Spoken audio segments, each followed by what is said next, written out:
Hello everyone, my name is Paul. Welcome back to the new news. I hope that everyone's having a fantastic day. I hope that you, your family, and your friends are safe, and if not, I do hope that you find that safety and security in the very near future. There's a ton of stuff that is happening in the news today throughout the globe, as you can certainly tell by the points on the map, and I hope that you guys are ready because there is a lot of rather dark topics, as there usually is when it comes to the news, which is why we are the news that gives back. 100% of everything we do here at the new news is 100% to support charities and to support different organizations doing great things around the world. Whether you're talking about the war in Ukraine, or you're talking about what's going on in the Horn of Africa, or what's happening there in Southeast Asia, or anywhere in the world, we're looking to always help. And that's why, if you check out in the video description below, you're going to see a ton of different organizational links down there. And we're constantly looking to expand that list. So please reach out to a staff member if you have another organization to add so we can get the vetting process started. One of the things that we vet for all these organizations is that 70% or more of the donations that they receive go directly to their programs, meaning they go to helping people, with 30% or less going to things like salaries and administration's costs. So if you can't give a lot to these organizations, give a little. If you can't give anything at all, that's okay too. One of the biggest things you can do on helping the channel, if you can give or not, is to help us grow our impact here by helping us grow the channel itself. Those likes and subscribes, sharing and commenting on these videos and sharing these amongst your friends and communities really does help the growth here. It really helps how many people we can reach with this news, informing people throughout the world on what's going on, and bringing people in that can possibly donate to these organizations and help support a lot of good throughout the world. And thank you very much for everyone that's already done so and continues to support us as we continue here. And as we get ready to get into the news, there's a lot to talk about, especially when it comes to global conflicts. And if you have any questions and you're joining us live tonight, please feel free to ask them, and I will answer them to the very best of my ability. To give you a little bit of a background on myself, I served in 2nd Battalion, 7th Marines between 2016 and 2020. I was a corporal and an O-352 anti-tank missileman. During that time, I did 2 tours to the Middle East. My first tour was to Syria for about about 4.5 months, with about a month and a half, 2 months in the country of Kuwait. That was between 2017 and 2018. And then I went back to the United States, came back here, ran an armory for about 2.5 years before going back to the Middle East as the Javelin team leader for the crisis response company out of Kuwait. On New Year's of 2020, I went back to to Iraq, and I oversaw all the anti-armor operations for the Baghdad Embassy complex before going down to Saudi Arabia and training Saudi Arabian Marines and conducting some live fire training down there before being rotated home. So I'm a subject matter expert in anti-armor warfare and armored doctrine. I'm also a fully cross-trained rifleman, a fully cross-trained machine gunner, a partially cross-trained radio operator, as well as a CLS certified Marine, meaning I've received additional medical training that most Marines will not receive on addition to their TCCC. And I do have real-world experience providing aid to trauma casualties. And so with all of those bases covered, I do have interests in other things, though: history, science, human geography, geopolitics, of course, but I'm not an expert in any of them. And I always implore that you as a viewer, please do your own research on any of these topics if you do have an interest in them. There is a ton of stuff, obviously, happening throughout the world. And there's just way too much for any one person to know. So if you would like a starting point, our map is always available on our website, as well as a bunch of further reading you guys can do, including some different documents I have written, also some actual news articles that have been written as well.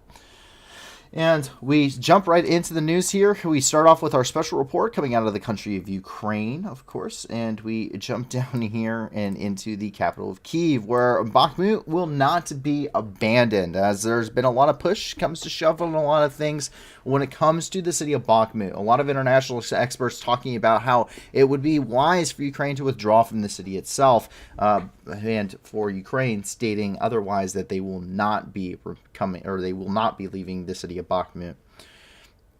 In the National Security and Defense Council of Ukraine, Secretary Danilov revealed some details of today's headquarters of the Supreme Commander-in-Chief meeting, at which he decided that the armed forces of Ukraine will not be leaving Bakhmut and more reinforcements will be sent immediately. Columns of military vehicles were seen already today heading in the direction of Bakhmut. Quote, the Commander-in-Chief of the Armed Forces of Ukraine, Valery Zaluzhny, the commander of the Kortsia Operational and Strategic Group of Troops, Alexander Surisky, supported the continuation of defensive operation and further strengthening Ukrainian positions in Bakhmut. And that's coming from the press service of the President of Ukraine. And as we can see here already. Unfortunately, that does have copyright music, but we can see here large columns of vehicles getting ready to move into Bakhmut. Appears to be a motorized company at the very least there. Kitted up with their MRAPs heading towards the front. An interview with the Guardian, Danilov also stated that the battles in Bakhmut, its defenders had inflicted casualties on the Russian attackers at a ratio of 7-1. And that does come from the Guardian. Ukraine has appointed a new top anti-corruption investigator. Seaman Krivanos will serve a 7-year term as the director of NABU, one of the several bodies set up in the recent years to tackle corruption. This appointment satisfied the last requirements set out by the European Commission for the membership of negotiations to continue their accession process when it comes to becoming an actual member of the EU and not just sitting in a candidate status. Looking forward, he says, is this because of Ukrainian fortitude or Russian/Wagner competence when it comes to Ukrainian military forces in Bakhmut? I have to say it's probably regarding more or less Ukrainian fortitude and less so the shortcomings of the Russians and the Wagner group specifically, who's really leading the spearhead there. But we'll get to some of that fighting later when we actually get to the city of Bakhmut later in the program. Argentine says, good evening, Paul. Good evening, and good evening, everyone in general. Another mass drone attack did actually occur here in Ukraine, as these do continue. Quote, on the night of March 6, Russian troops attacked Ukraine with 15 Iranian Shahed 131 and 136 drones. Ukrainian Air Defense Forces shut down 13 of them. That's coming from the Air Force Command of the Ukrainian Armed Forces. The General Staff of Ukraine also posted their little thing here regarding their downing of more aircraft. The Shahed drone is inherently, it is known to be made by Iran. It's the only country that produces Shaheds. The Shahed 131 and 136 are very simple drones. They don't require a lot. Their engine is essentially a moped engine. You can hear it. It sounds exactly like a moped. Very simple kamikaze drones, essentially. And Russia has been continually buying them. Iran does have an arms embargo against it. So that is definitely a very big concern. And they have definitely continued to throw their weight behind supporting Russian forces, mostly with whatever military hardware they can provide for reasonable amounts. Unfortunately, we still have the solemn duty of reporting the child casualty update, a regular update we get from Ukrainian authorities here. Quote, since the beginning of Russia's full-scale war against Ukraine, 464 Ukrainian children have died, 931 children have been injured. Most victims among children are from the Donetsk region, and that does come from the Prosecutor General's office. And that's not the only thing that there's a war on. It's the fact that there is a war on the culture itself. Because since the beginning of Russia's full-scale war against Ukraine, Russian troops have destroyed about 505 objects of cultural infrastructure in Ukraine. And that's coming from the Ministry of Culture and Information Policy of Ukraine as well.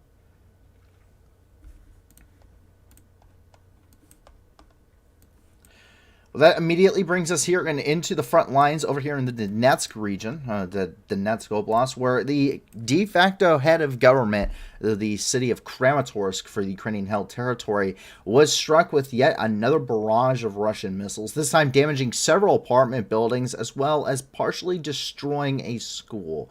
Luckily, there were no casualties reported in this strike. This is all coming from Pavel Kolenko. And so we have immediate damage from that night set out here.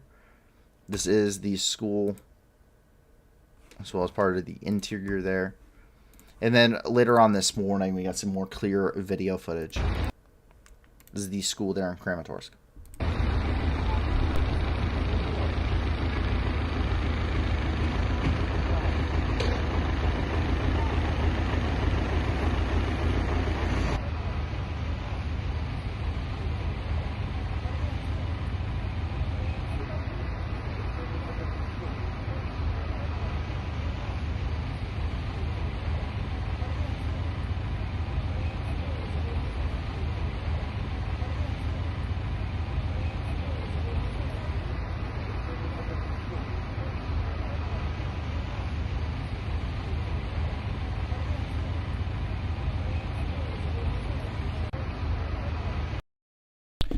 They said that while the school itself didn't take a direct hit, it ended up damaging it landed essentially at an angle and hit the foundation of the building, which causes structural collapse. Pavlenko, being the head of the Donetsk Regional Military Administration, also gives us our latest daily Donetsk update, which came out at 8 a.m. local time this morning. Quote, on March 5th, number of victims of the Russian army in Donetsk Oblast increased by 1 killed, 5 injured. And we do get that from the graphic. Once again, he puts this out at 8 a.m. local time every single morning. And in this graphic, both in Ukrainian and in English, 1 person was killed and 3 injured in the city of Bakhmut, 1 in Volodar, and wife from Ivanivsky. And so far, since February the 24th of 2022, 1,399 Ukrainian civilians have been killed, with an additional 3,131 having been injured. Keep in mind, this does not bear in mind any of those casualties that are currently within occupied areas, meaning areas such as Volnovakha, the city of Donetsk itself, which has been under occupation for a very extensive amount of time now, as well as, of course, Mariupol, where just based off of Maxar satellite imagery, we can identify that tens of thousands of people have been killed in that city alone.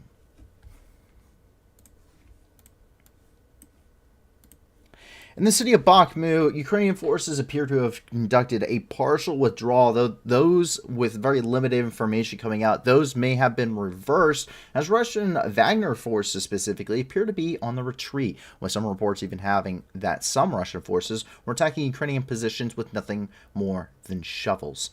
The Wagner footage confirms that the Ukrainian army has withdrawn to the western shore of the Bakhmutivka River and abandoned all positions east of it to the Russian forces.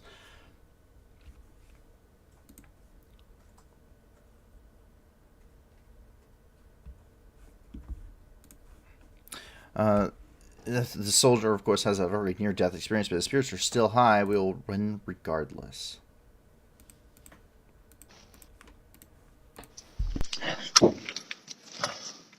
Шо, короче, нахуй, повоевал, ебать. Вот такая хуйня, ебать, пробила нахуй каску. Це мій колега, нахуй. Це буде Україна. Там ще один, нахуй. Там один ще заряджає. Ти таке, похуй, ну по-любому победим, нахуй.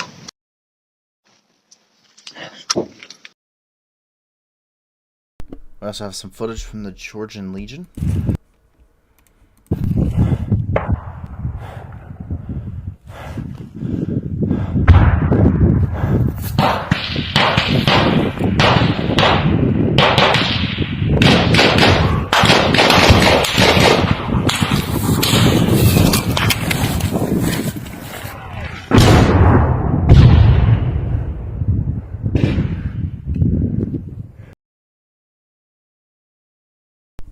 Just yet another day on the front lines. Despite these advancements, Prigozhin has made several videos and posts explaining a dire situation because Wagner is not getting the necessary ammunition for them to fight.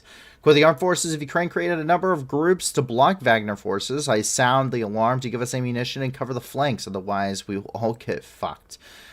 If today, quote, if today Wagner retreats from Bakhmut, whole front line will crumble.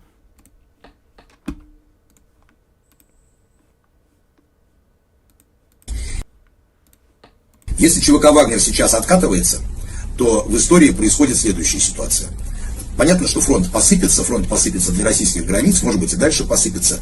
В общем, ситуация будет не сладкая для вообще всех формирований военизированных, которые защищают интересы России. А для ЧВК «Вагнер» будет следующая история. ЧВК «Вагнер» отступила от Бахмута, и в истории останется следующая формулировка. Группа наемников во главе с Пригожиным, она убедила президента Путина в своей необходимости. После чего встала на Бахмуте и стала перемалывать, концентрировать на себе украинскую армию. Впоследствии группа наемников не договорилась о деньгах, не знаю, там, о борзых щенках, о гаремах или еще чем-нибудь с руководством государства, Министерства обороны, Минфина или Луганской Народной Республики, резко отскочила и сработал эффект пружины.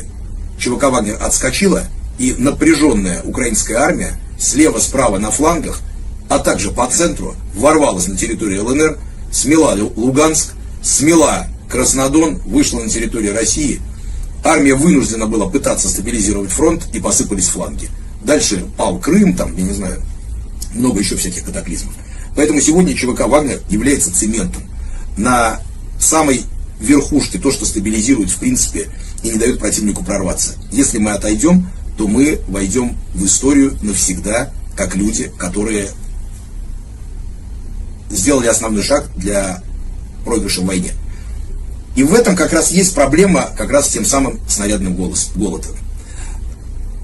Не мое мнение, кто я такой, чтобы так думать, а вот простые бойцы, те самые, с кривыми руками, с ободранными ногтями, такими лохматыми бородами в разные стороны, не стриженные, от сахи, как говорится, они приходят и говорят: директор, а не могут ли разыгрывать эту историю где-нибудь в глубинах Минобороны, а может и выше, о том, чтобы объяснить всему российскому народу, почему у нас произошли такие неприятности.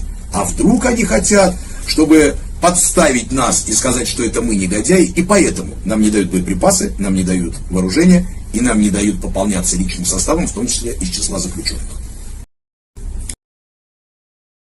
Readily admits to getting dudes from prison, readily admits that they're not getting ammunition, readily admits that their flanks are relatively exposed.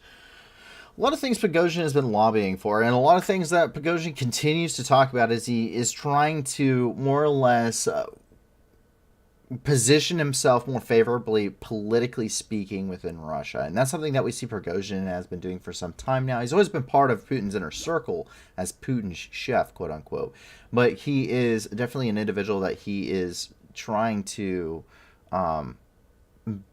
definitely make himself look better when it comes as an individual, and less so of what the Wagner situation is. Though Wagner is in a very dire situation for his forces, and he understands that if the Wagner group ends up collapsing, which it looks like it could be, they have been leading the charge, especially in our areas around the northern flank, on Soledar, and of course on the city of Bakhmut itself, with Russian forces focused on other places, such as the Kherson Oblast, Zaporizhia, as well as up in the Luhansk Oblast, where we see a lot of fighting around Zvatove and Bilorivka, and also around Kremina.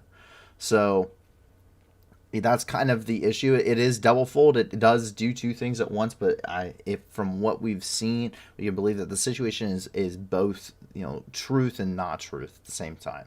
He's doing it to lobby for a better position politically speaking, attacking specifically the Ministry of Defense, as he may be after Shoigu's job as Minister of Defense.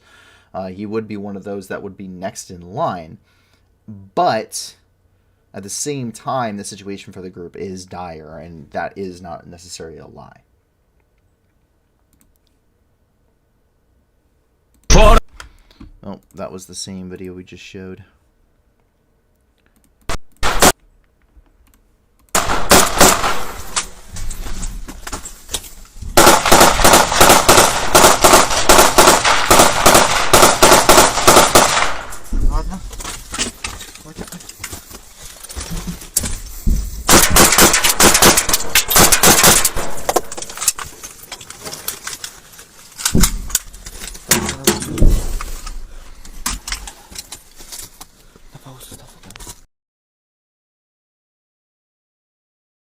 I've seen occasionally that people have said, why are they just hiding in amongst a bunch of buildings? Why don't they actually go out and fight and stuff?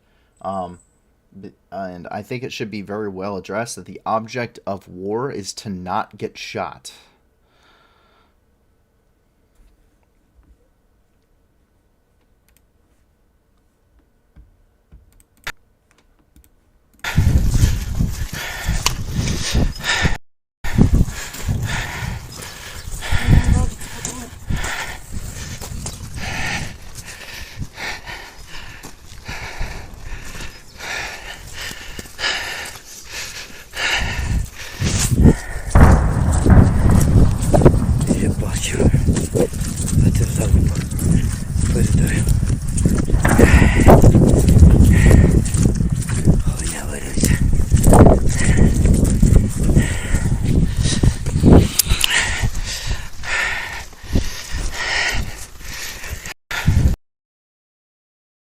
Delta Aviation 23, welcome back, and they're asking, is Ukraine withdrawing from Bakhmut? And the answer overall is a no, they are not.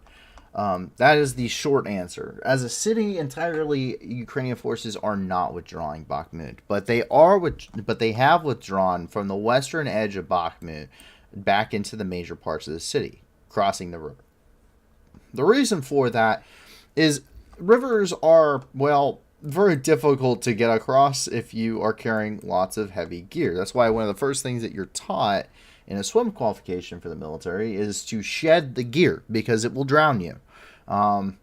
This is very well documented, this happening, with, guys just carrying their ammunition, basic equipment, let alone also carrying very heavy plated vests and things like this. So you want to shed that equipment when you get into the water. Well, putting a giant river between, the other side, that gives a physical barrier that makes it more difficult to cross. It means that there's now open ground that Russian forces would have to cross before they can get back into urban fighting. And this kind of gives a little bit of a reprieve. It's a better defensive position overall than where Ukrainians have been fighting for some time now and obviously are having a difficult situation. In the meantime, while that goes back, while the rest of the Ukrainian forces consolidate their positions on the western side of the river, the Ukrainians can also bring in more reinforcements to once again continue to solidify that and actually regroup and allow for counterattacks going forward. So, yes, they are partially withdrawing from the eastern side of the city, but that's because they need to bolster their defenses in the western side of the city, put a physical barrier between them and the Russians to make it more difficult for incursions and for them to kind of buy some time to really bring the fight home back to the Russians and retake that initiative, which has been somewhat lost for the Ukrainians there in the city of Bakhmut. The city of Donetsk was reportedly shelled yet again. Quote, look at what came flying down on the heads of our children. This happens every day. We can't take it anymore. Just look at this. We're just getting started. We find these every 5 minutes. That is what this Ukrainian woman is, or this is what this, I should say, Russian woman is saying, because likely she is a Russian settler. Что прилетает. Сегодня со стороны Украины прилетело на голову наших детей. Каждый день. Это уже невыносимо. Посмотрите, это мы еще не закончили, только начали. Находим просто каждые 5 минут. Посмотрите, что прилетает. So if you can't tell by the fact that is a really nice, clean, well-cut piece of metal that definitely is not a piece of fragmentation, then the second thing you may note is the fact that is a clutch pressure plate from a Mercedes Sprinter. And if you're wondering, there you go.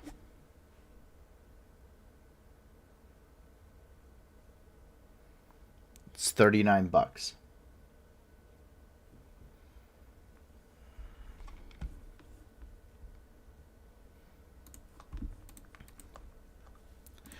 The city of Marinka is no longer. We've touched on this before, but I think the emphasis should be put there.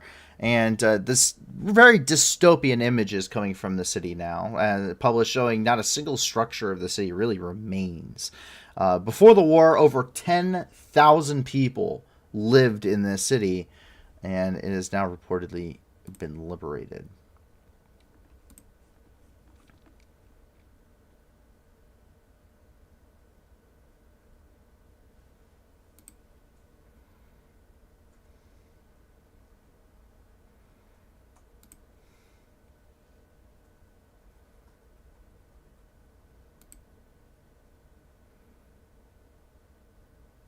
Some have compared this to Warsaw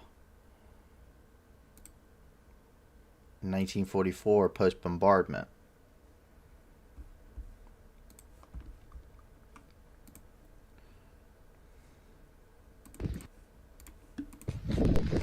Місто 3 березня.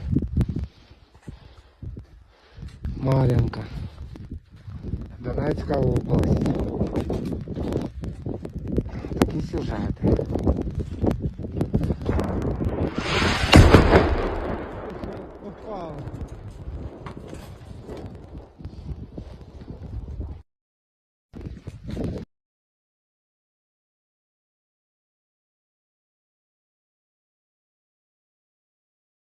choose.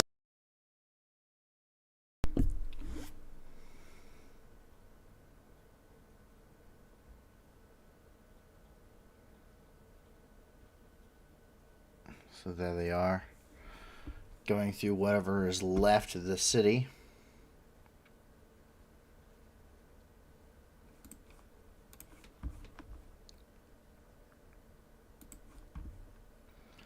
And this picture is the very telling one for me.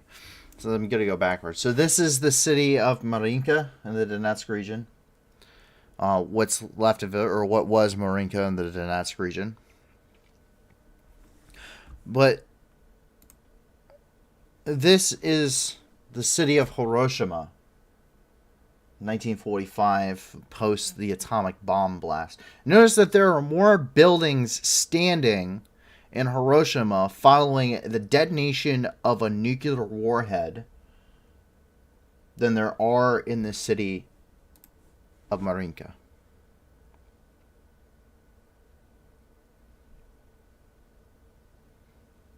Let me reemphasize that. There are more buildings in this photo of the city of Hiroshima, Japan, following the detonation of the first combat use of detonation of the atomic bomb,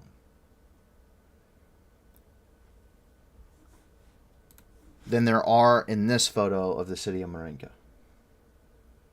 Which brings to me one of my favorite YouTubers ever, in a quote that has really stuck with me quite significantly. One of my favorite YouTube channels is called The Alternate History Hub, just because I find it fascinating and I'm a history fan. But something that something that Cody over there of The Alternate History Hub said one time, talking about, what if we never invented nuclear weapons? He brought up talking about the usage of, was it necessary to drop a nuclear weapon drop nukes on Japan? And his response, I think, really puts a lot of things into perspective. And he says, quote, and this is a partial quote, I should say, quote, "In the scale of death and destruction, there really wasn't a big difference between nuking a city and firebombing it, except perhaps the number of bombs." And that has stuck with me since the first time I heard it, shortly after he released that video. And it's very true. If you look at what has become the city of Marinka, it wouldn't look any different if they had just nuked it.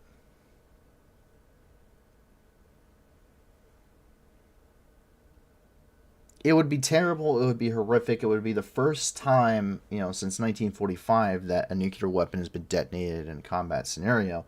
Tactical nuke, strategic nuclear weapon, wouldn't matter. The point is that the city of Marinka would look absolutely no different if it had had a nuclear weapon used against it. The only difference is the number of bombs.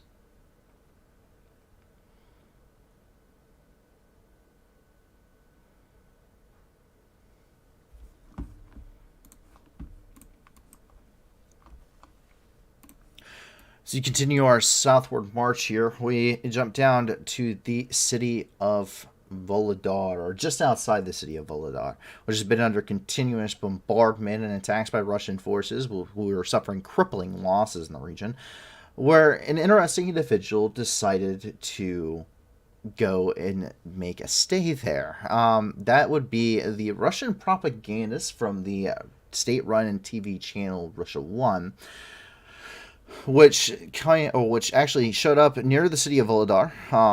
Someone must like him a lot within the Russian military ranks, as he claims his location was leaked to the Ukraine's armed forces and it was shelled, in which case he returned back to Moscow.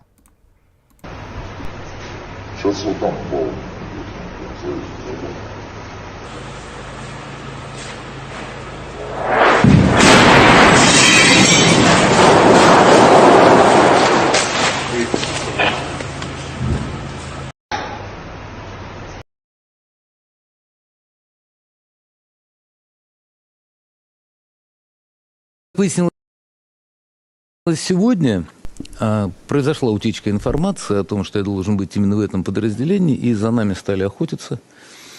Во время нашей беседы с морпехами начались прилеты. Они корректировались с квадрокоптера. Прилетов было немало. Как выяснилось сегодня...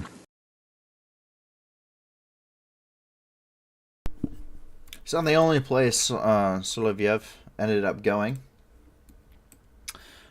So he made a small tour, but someone else who was also touring was Shoigu, Minister of Defense. And the Russian Minister of Defense, Sergei Shoigu, visited Mariupol to inspect, quote-unquote, the repair of the city. This was the first visit by the Russian Minister of Defense to the front lines in Ukraine a year after the war has begun.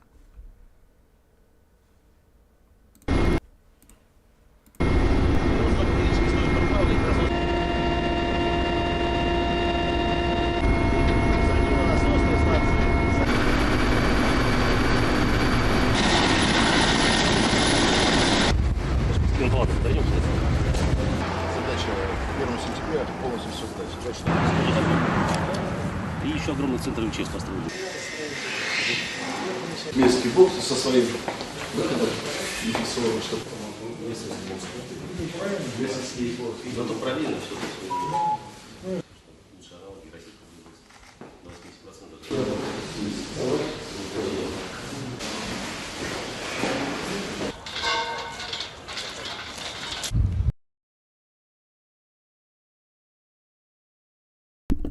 Russian armor was filmed heading in the direction of Zaporizhia just 24 hours after Russian online channels started to panic about an upcoming offensive in the area.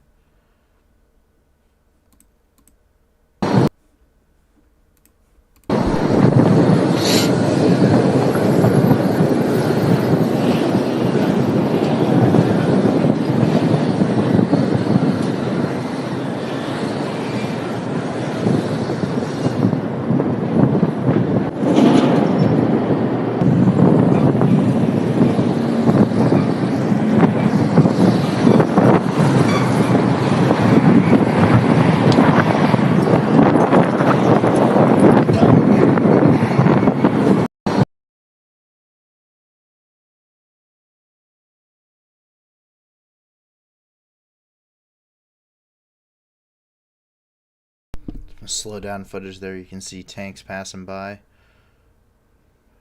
military vehicles along the route.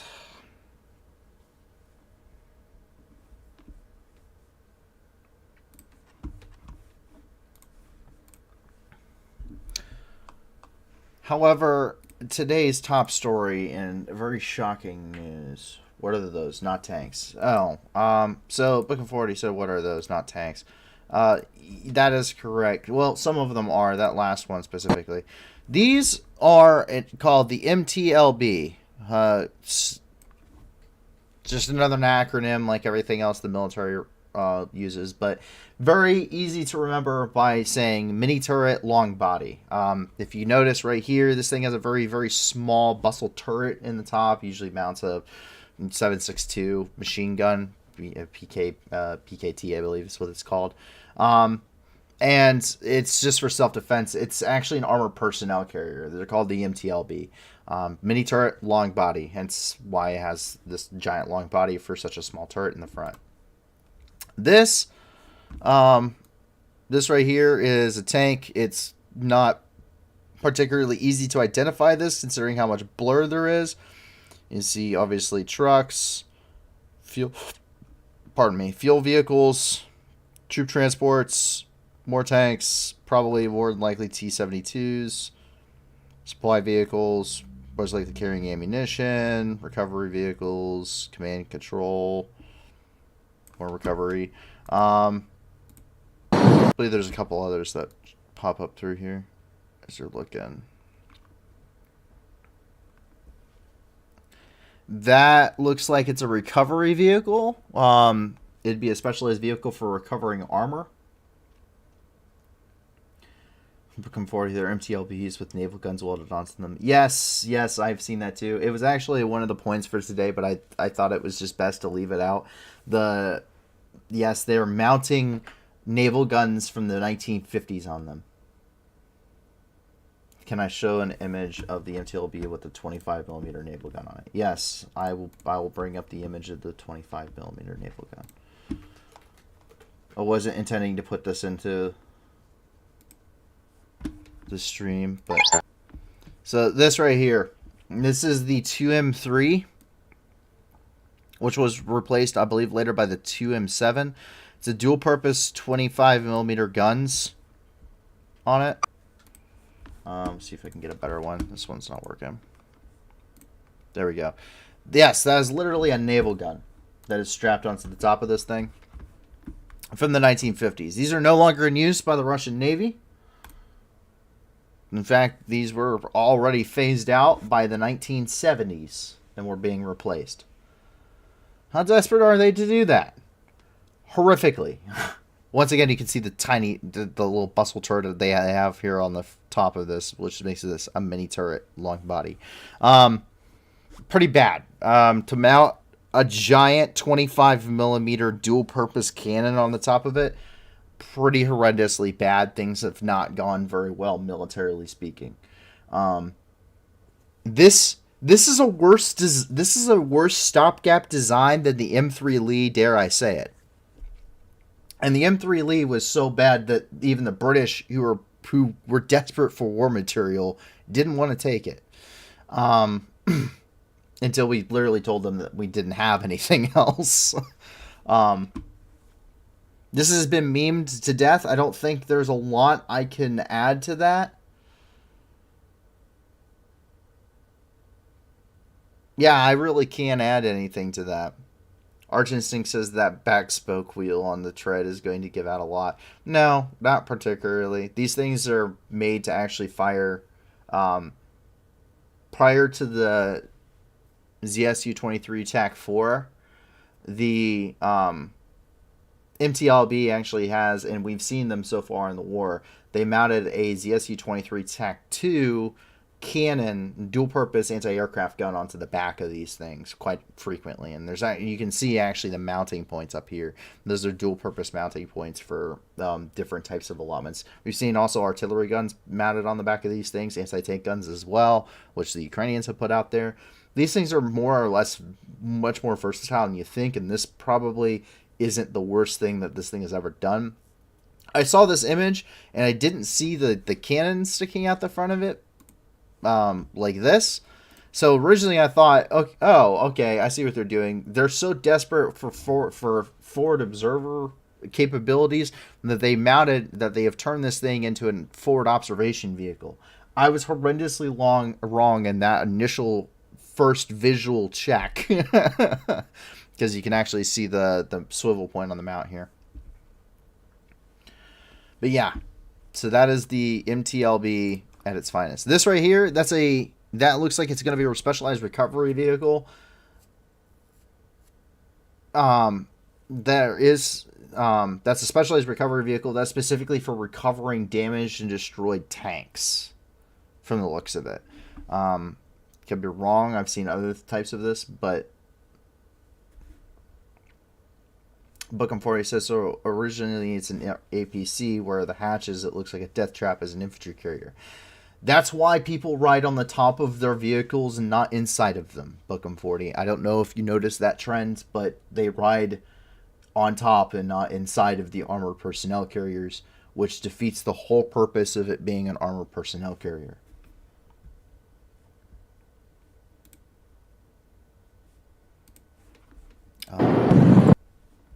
See, those are looks like more MTLBs that are just stacked on there. Yep. More MTLBs. Yeah, that pretty much covers all of the stuff that they were providing there.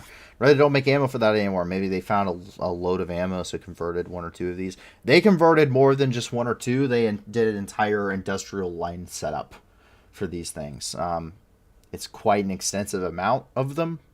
And the Russians are notorious for hoarding ammunition. At the collapse of the Soviet Union, the Soviet, or the now Russian army, did a complete inventory of all the ammunition that they had in storage. They hoarded ammunition from artillery guns from I want to say 1913. That didn't even have the artillery guns anymore, but they had stockpiles of ammunition for it.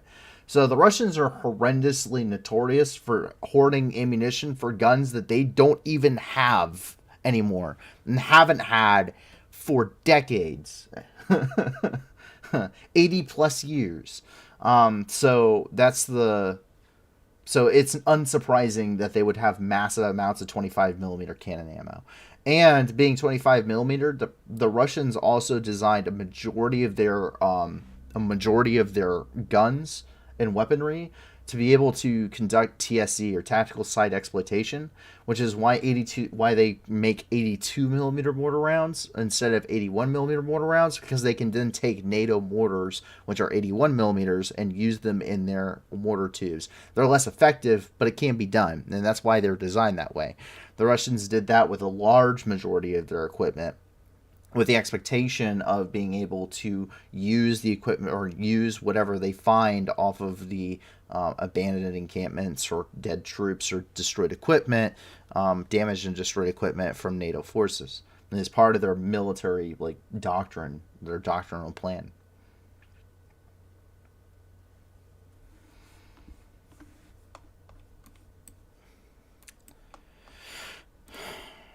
We get to this next part, and we're not going to show the video here. It's definitely not okay. The video has been attached because I think it's important, and if you have not seen anything like it before, I very heavily do not recommend it unless you've been absolutely desensitized as a human being. But it's a video, and this is why the title of the video is HEROIAM SLAVA, or Glory to Heroes. The quote from this is, the cameraman says, "Okay, I'm filming," and the Ukrainian POW turns around and says, with a cigarette in his mouth, and says, "Slava Ukraini," and then the Russian soldier says, "Ah, you bitch," and then a whole group of them, the whole team, ends up shooting him.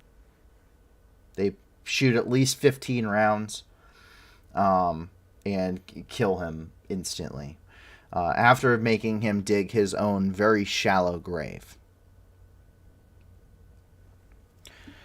And that really kind of shows you the two sides of what's happening here in probably the purest essence that you can.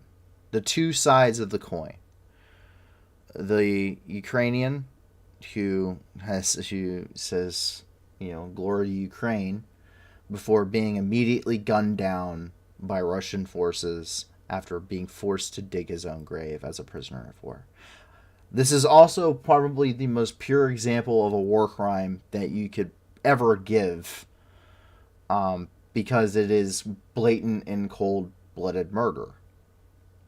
He's not armed, he's not able to do anything, and he is gunned down by 4 or 5 or 6 individuals.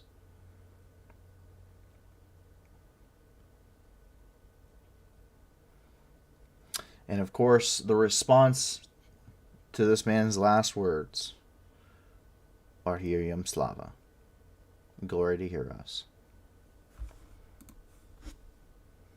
which has now become the rallying cry behind what has happened.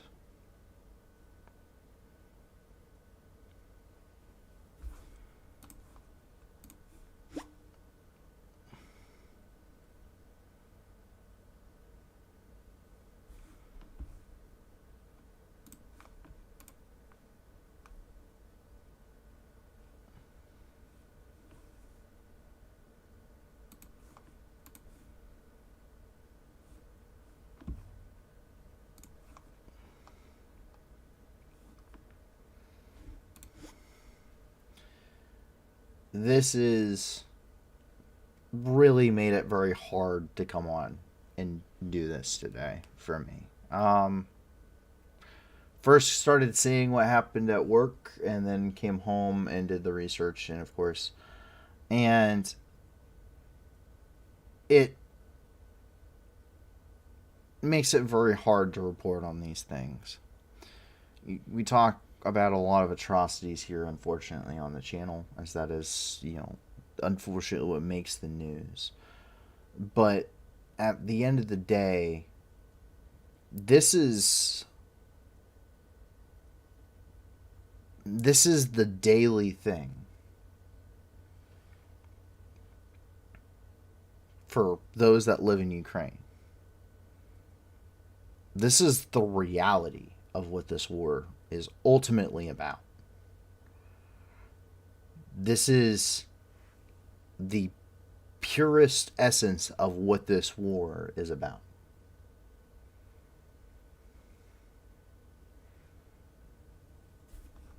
You see it when you look at Bucha and Irpin and Hostomel. The unit that committed that was awarded, was given awards for valiantry.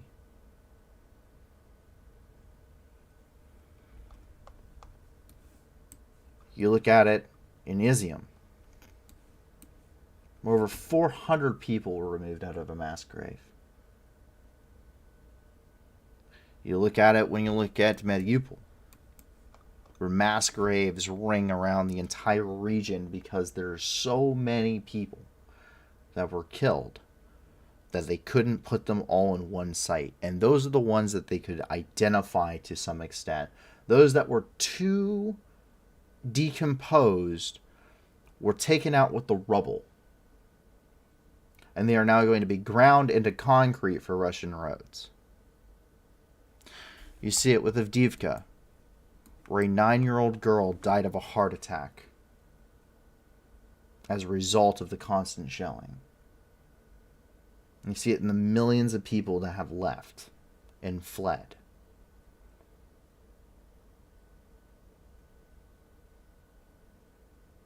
And the atrocities that we don't know about.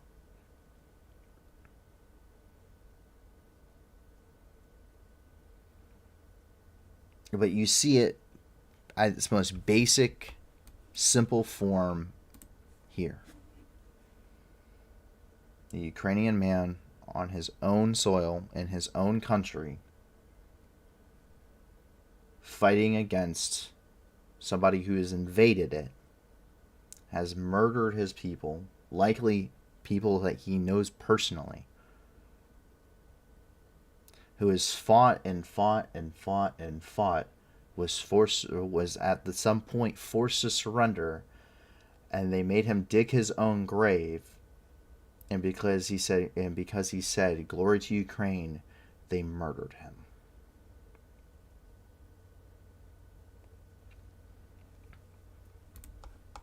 It's the exact same reason why when we come up here, we see that over 505 cultural objects have been destroyed. It's about the destruction of a people. It's why 16,000 kids were deported to Russia. An act of genocide in and of itself. It's about the destruction of a people based off of national lines. It's why humanitarian aid is not permitted in areas that are currently under Russian control. With the exception of one organization, the International Committee of the Red Cross, which has operations inside of Russia prior to the beginning of the war. They have very limited amounts of aid that they supply to Mariupol, and most of that amounts is in material aid, meaning it's not in aid such as food or water, which they are in desperate need of, as people were starving to death. It's not in medicine. It's in blankets and furniture.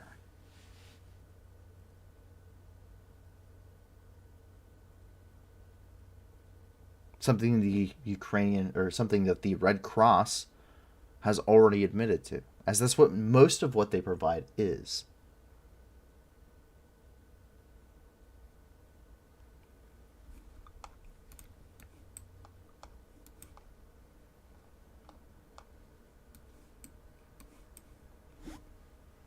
It's a one-on-one microcosm of the war.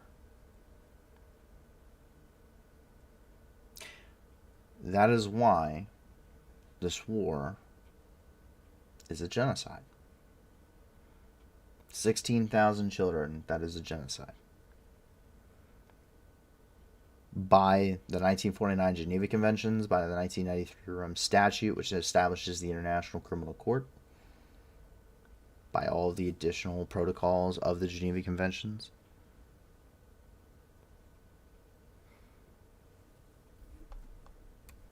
Then that is the daily reality of Ukraine.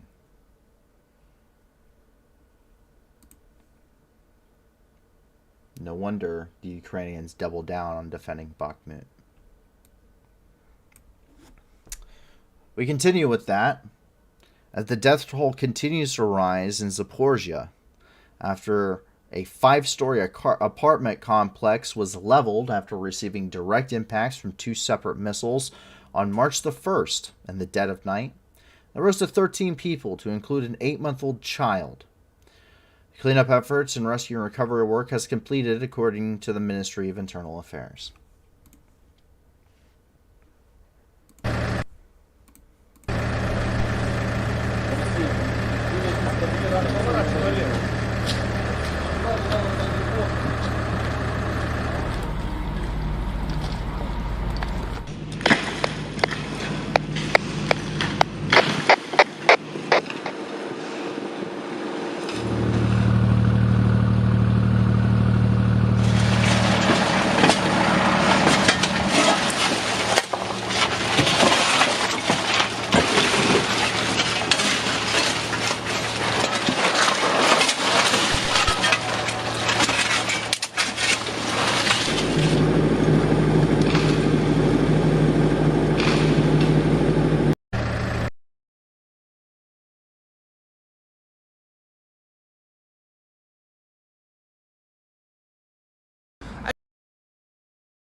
This is from Denise Brown, who's the head of the UN Office for Coordination of Humanitarian Affairs, or OCHA, here in Ukraine. I'm in Zaporizhia, standing in front of the apartment building that was hit by 2 missiles between Thursday night and Friday morning, and allegedly 15 people killed, including children. I will repeat, and I will continue to repeat as often as necessary, that civilians are not a target, and civilian infrastructure is not a target.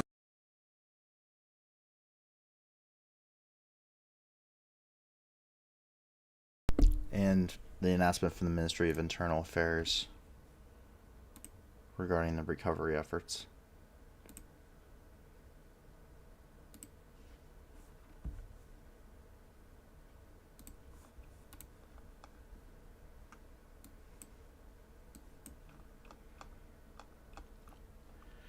And at the Novokakhovka Dam, the massive water loss cannot be stopped. After Russians damaged the dam last November, the drop in water levels has led to a shortage in water distribution systems. If unaddressed, they might leave more than 1 million residents of the region without drinking water and threaten to disrupt the cooling systems of the Zaporizhia nuclear power plant.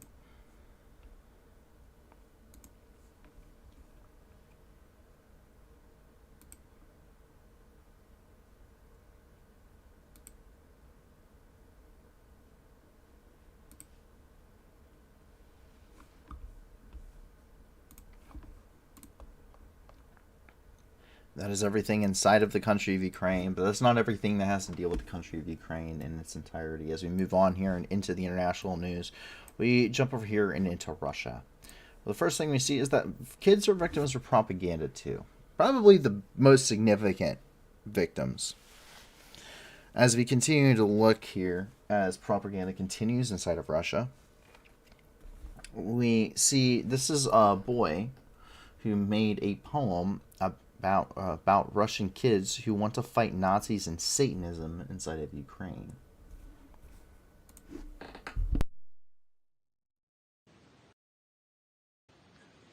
Жил под Брянском мальчишка, жил и не знал, что в Киеве враг против него затевал. Под флагом Иуды с нутром сатаны душепродавцы на Федора навели вдруг стволы.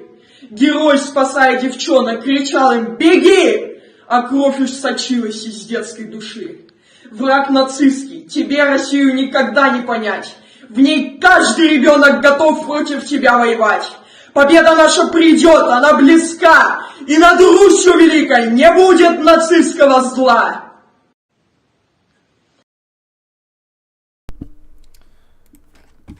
And so you have to wonder, it's a feedback loop.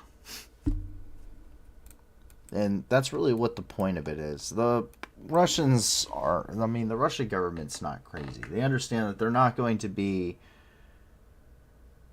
changing the minds of anybody, that is already against this.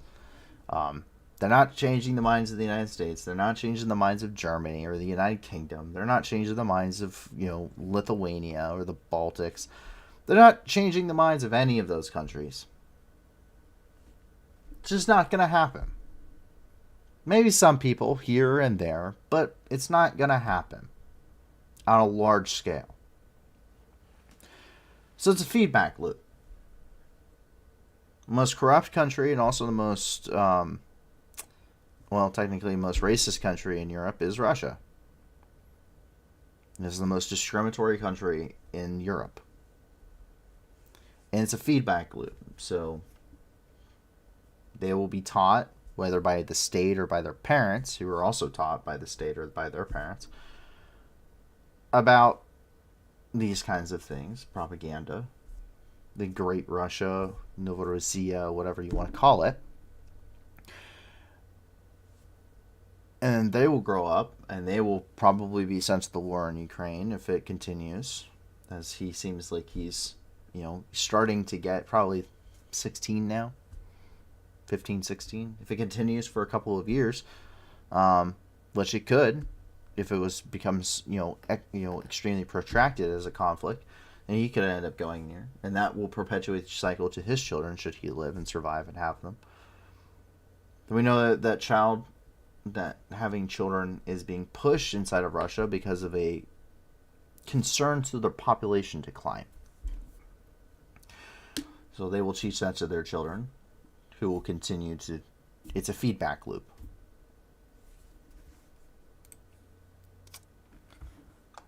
And if it doesn't agree with, and if those statements, and if your feedback loop doesn't agree with the state, they will make sure that they will ensure that you will no longer be a problem.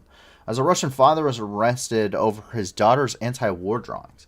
A single father has been charged with discrediting the army for making anti-war statements, and his 12-year-old daughter temporarily taken to an orphanage after the family faced pressure from authorities for a drawing the girl made at school depicting Russia bombing a family in Ukraine. The story has been developing since April 2022, but after a recent search of the father has been charged with and arrested. According to Alexei, the officers threw things from the family's shelves onto the floor, ripped hanging pictures from the walls, and flipped over their furniture. They took 123,000 rubles, or $1,655, and $3,150, all of the family's savings, and took photos of the Masha's anti-war drawing. Alexei is facing up to 3 years in prison, being reported by Medusa.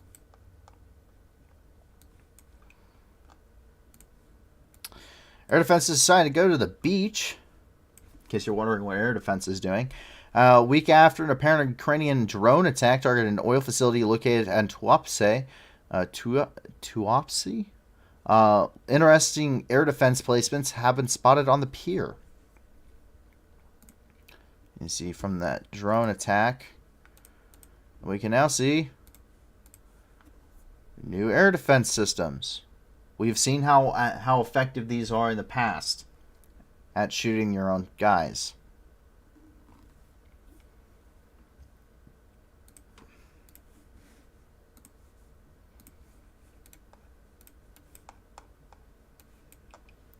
While in Grozny, Kadyrov's 17-year-old son got married. And the wedding of the Kadyrov's 17-year-old son, Akhmat, took place in Grozny today. Roads were blocked to the Republic, and residents were prohibited from filming the events of the ceremony and the movement of the entourage due to their obnoxious, luxurious nature.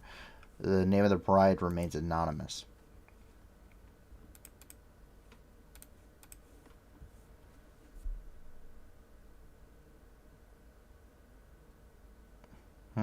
Would you look at all of those nice and super expensive? By the way, this is not exactly a rich part of Russia. See, the oligarchy is still a thing. Who's the unlucky goat? No idea. And once again, that continues as well as we continue to talk about how if your feedback loop is not in line with the government's you get removed thing. Coming from Ulan Ude in the Buryata area of Russia.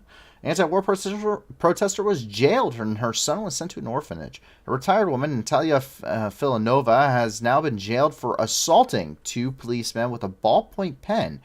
While she was in police custody, her adopted 16-year-old son, Vladimir Alalaykin, has been sent to a remote orphanage 300 kilometers, which is almost 200 miles from Ulan-Ude. Once again, being reported by Medusa. But in Germany, strikers have arrived. Over the 90 strikers destined for Ukraine arrived in port in Germany. Ukrainian crews will be trained on the units before having them integrated with the battalions in time for the anticipated spring offensive.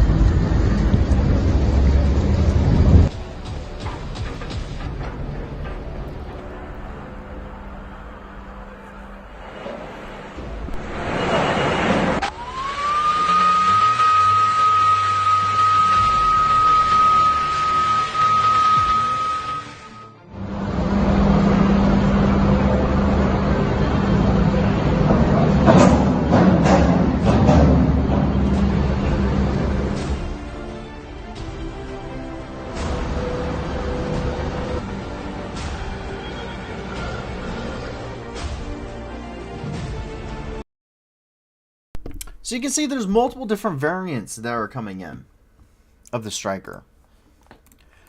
So that's going to be very interesting to see once they hit the battlefield, once they actually get their armament added onto those systems, what kind of systems are we going to be looking at going into Ukraine and going into active combat.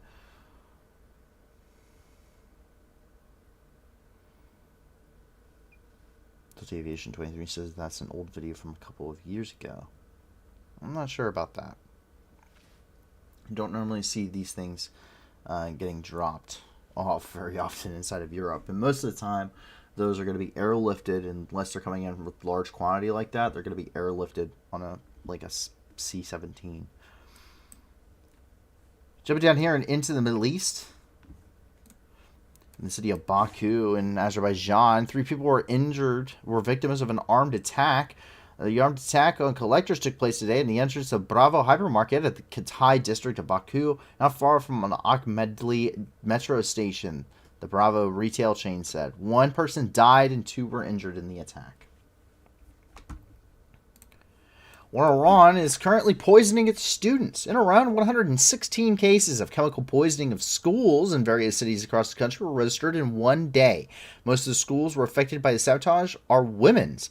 What is the purpose of the poisoning that has occurred is not known, as well as the organizer. It is worth noting that since mid-February, mass poisoning of school children has been recorded, including in women's schools. Anti-government sources blame the incident on the authorities and groups loyal to them, who are thus trying to avenge the mass protests. On the other hand, the authorities blame foreign interference for what happened. In fact, in this way, it's at a very unstable moment for Tehran, causes are created for mass discontent. The parents of the victims want to protest against authorities as they, at a minimum, are not able to ensure the safety of schools. You can see, going from the Institute Study of War, what districts were poisoned. Mostly regions which were seeing quite extensive amounts of protests.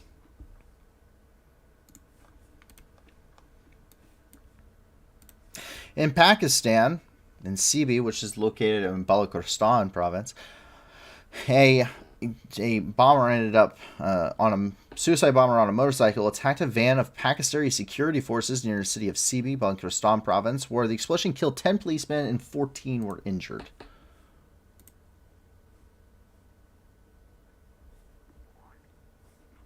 See what's left of the van there and the truck.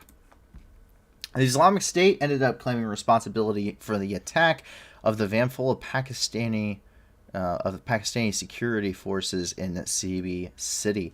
Terrorists released photos of the suicide bomber Abdul Rahman Pakistani and added that the attack occurred after the policemen were returning from a professional holiday.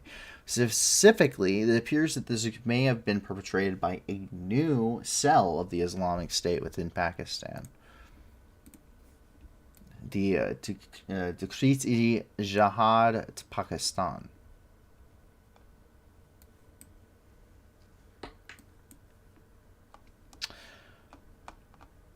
We jump down here into Sitakund, Upazila, in Bangladesh, where 6 were killed after an explosion after a fire ended up breaking out at an oxygen plant in Chittagong in the southeastern port of Bangladesh on March the 4th. At least 6 bodies have been recovered from the site, but the rescue operation is still ongoing.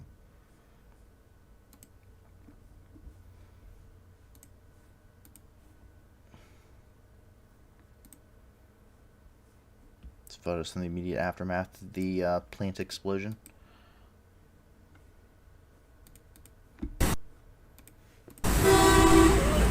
এটা কোত্থেকে মারছে কে জানে আপু?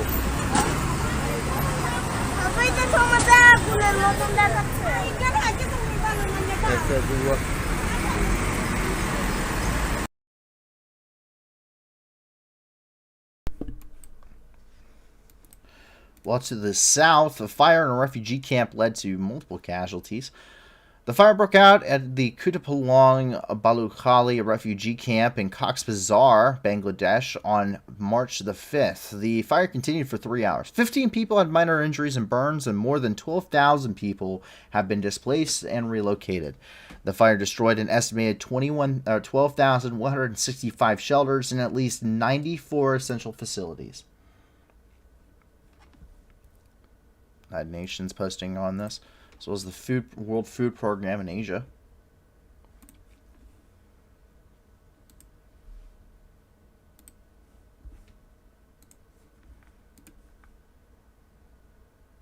Al Jazeera Pacific. Or Al Jazeera English, I apologize.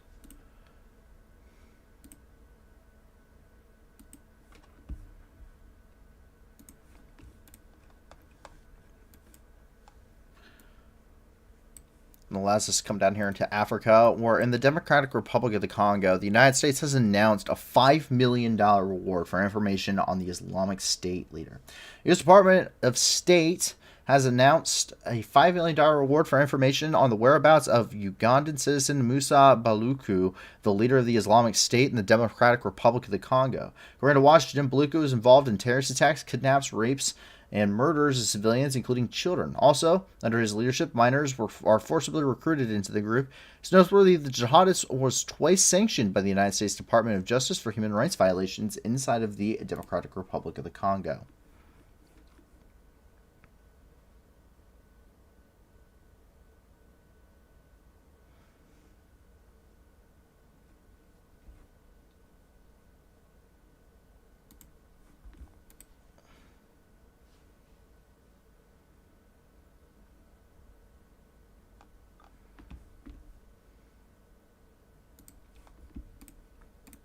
While in Mali, 2 International Red Cross workers were kidnapped. The International Committee of the Red Cross ended up reporting this, saying that they were kidnapped in northern Mali on Saturday. We confirmed the kidnapping of 2 of our colleagues this morning between Gao and Kidal. We ask not to speculate on the incident so as not to hinder its resolution. Present in Mali for 32 years, the International Committee of the Red Cross is a neutral, independent, and impartial organization. The ICRC in Mali wrote on this on Twitter. No one has yet taken responsibility for the kidnappings.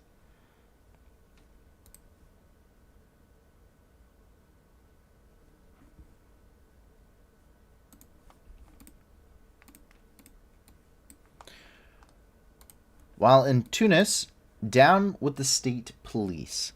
Thousands of protesters marched through Tunisia's capital on Saturday, denouncing an expanding crackdown on opposition voices and rising inflation as the country's largest trade union called on President Kais Saied to accept dialogue. The march, organized by Tunisia's powerful central trade union, was the latest challenge to Tunisian President Kais Saied, whose leadership of the nation is prompting growing international concern. Since taking office in 2019, Saied has consolidated his power, dismantled the country's democratic gains, and unleashed repression against migrants from elsewhere in Africa. In the biggest crackdown since the president's power grab, police have arrested around 20 prominent political figures over the past 2 weeks.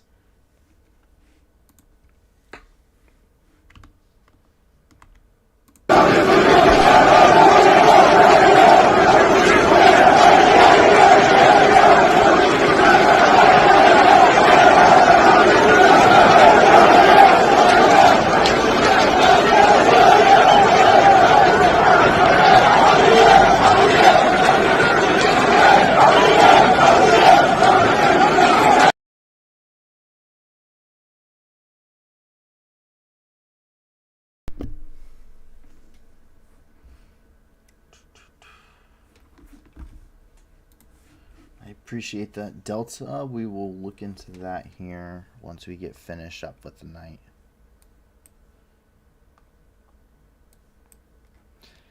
And to wrap up our night here, nope, sorry, I almost missed Antarctica as always. Jump down here to the continent of Antarctica, where the Antarctic sea ice has reached an all-time low. For 44 years, satellites have helped scientists track how much ice is floating on the ocean around Antarctic's 18,000-kilometer coastline.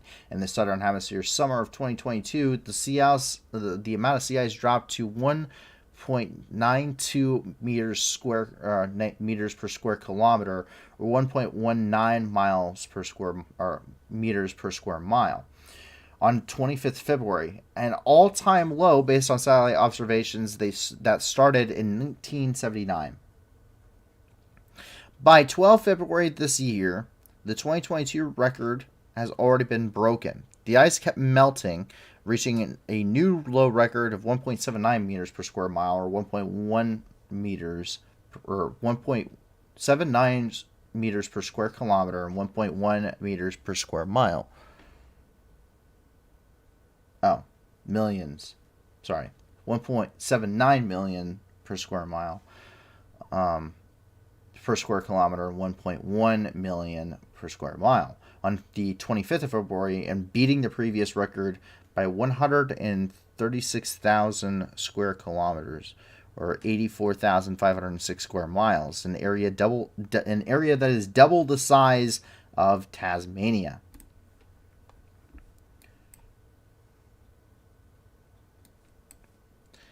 And after doing that confusing bit, we will now move up here and into our last point of the night, an interesting one, and I wish I was this intelligent as a child. And elementary schoolers ended up proving EpiPens became toxic in space. Elementary school students in Canada recently schooled NASA scientists when they discovered that life-saving EpiPens can turn poisonous when they're launched into space. Students from the St. Brother Andre School's Program for Gifted Learners, or PGL, in Ottawa were studying the effects of cosmic radiation on epinephrine, the active ingredient found in EpiPens, an emergency treatment given during severe allergic reactions. NASA selected the students' experiment to be part of Cubes in Space, its global STEM program geared specifically to school-aged children. For the program, the 9 to 12-year-old students designed an experiment in which epinephrine samples were placed into tiny cubes and sent into the edge of space via either high-altitude balloon or a rocket. Once back on Earth, researchers from John L. Holmes Mass Spectrometry facility at the University of Ottawa tested the samples and found that only 87% contained pure epinephrine, while the other 13% have been transported into extremely poisonous benzoic acid derivatives. While benzoic acid is naturally occurring in certain plants, the National Institutes for Health, or NIH, classifies the colorless compound as a health hazard when consumed in high dosage.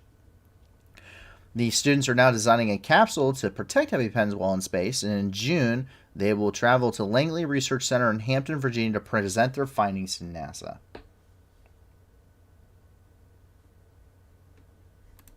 You do get this from a University of Ottawa statement.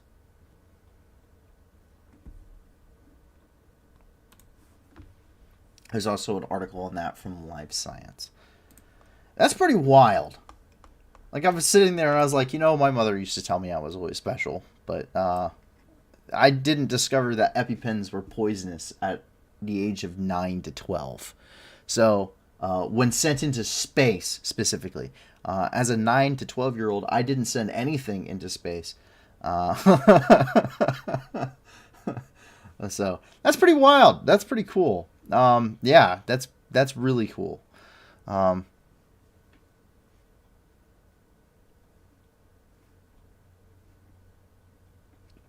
But with that, that is the last of the news for the night. I hope that everyone has found this knowledgeable, and I hope that everyone walks away with this, or from this night, with a little bit more, a little bit more to think about in the back of their mind, considering a lot of things ongoing throughout the world right now. And I hope that you and your family and your friends are safe. And if not, I do hope that you find that safety and security in the very near future. We will be streaming once again at 10 p.m. Eastern Time, 9 p.m. Central on Wednesday for another 48 hours of news and review. In the meantime, I hope that you guys will be sure to check out the different donation links in the description below on this video, or at least go to our website and check out the donation links that we have listed there as well. And, give as much as you can to these organizations. And if you can't give a lot to these organizations, give a little. If you can't give anything at all, that's okay too. Help us grow our impact and grow how much we're able to, how much we're able to give back to these people that we talk about every single night, and expanding our reach, expanding our platform here, and trying to do good throughout the world and making sure everyone kind of knows what's happening in the world around them. In the meantime, I hope that you guys will be safe, and I hope to see you guys back on Wednesday. My name is Paul from the New News, and have a fantastic rest of your night, everybody. Bye now. Going home, Russian soldiers, going home. Бо ми всі хвосту змішаємо з багном. І стоять до волноваги, і чудно кличе, діти нахуй. Тут працює ЗСУ і ТМО. Нам не треба ні конфлікту, ні війни. Та ми готові всіх вас звать до сатани. Тисячі вже полягло, і все більше шлейфуємо. То для них нема нічого, крім труни. Going home, Russian soldiers, going home. Бо ми всіх вас тут змішаємо з багном. І стрія до волноваги, і чудно кличе, діти нахуй. Тут працює ЗСУ і ТМО. Вызволять пришел, братишка, ну привет. На моей земле тебе один ответ. Нашим людям плечом, даже танки и бачок. Вам не взять нас и за 100 000 лет. Going home, Russian soldiers, going home. Бо ми всіх вас тут змішаємо з багном. І стрія до волноваги, і чудно кличе, діти нахуй. Тут працює ЗСУ і ТМО. Mr. Putin, on behalf of all our guys, no one's scared of your nuclear device. You can take your top 11, shove it up your wrinkled bum. Oh, we'll come and help you fit it in your skull. Russian soldiers, going home. Бо ми всіх вас тут змішаємо з багном. І стрія до волноваги, і чудно кличе, діти нахуй. Тут працює ЗСУ і ТМО. Going home, Russian soldiers, going home. Бо ми всіх вас тут змішаємо з багном. І стрія до волноваги, і чудно кличе, діти нахуй. Тут працює ЗСУ і ТМО. Russian soldiers going